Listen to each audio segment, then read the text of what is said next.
Books our editors love this week, according to the New York Times, and if you're looking for your next great read, stick around, because the critics and editors at the Times Book Review have put together quite a lineup.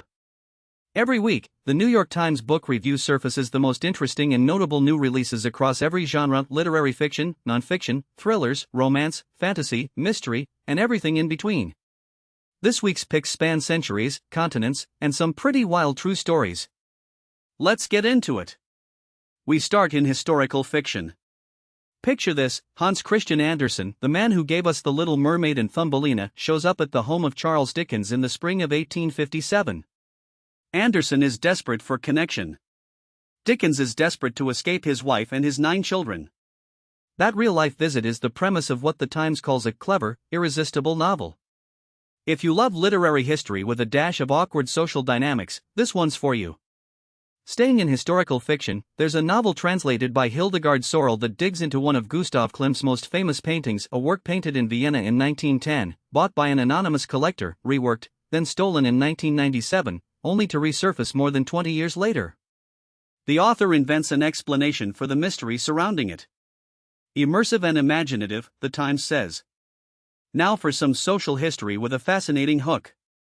3 very different women, all equally zealous, evolve into an informal detective agency dedicated to investigating the assassination of President Kennedy. The author, a staff writer at The Atlantic, gives what the Times calls a panoramic view not just of the assassination itself, but of American society at the time.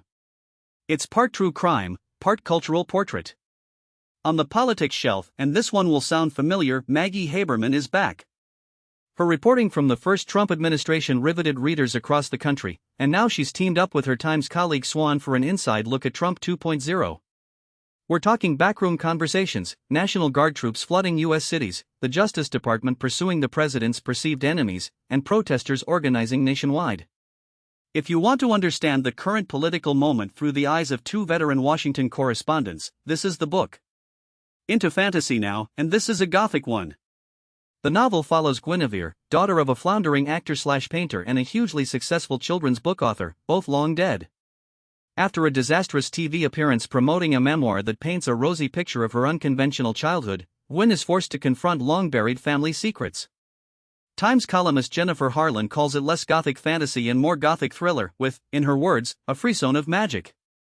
For literary fiction, there's Nebraska, a maximalist, continent-spanning story about a mother who killed her youngest child, told through the perspective of a psychoanalyst, or possibly 2.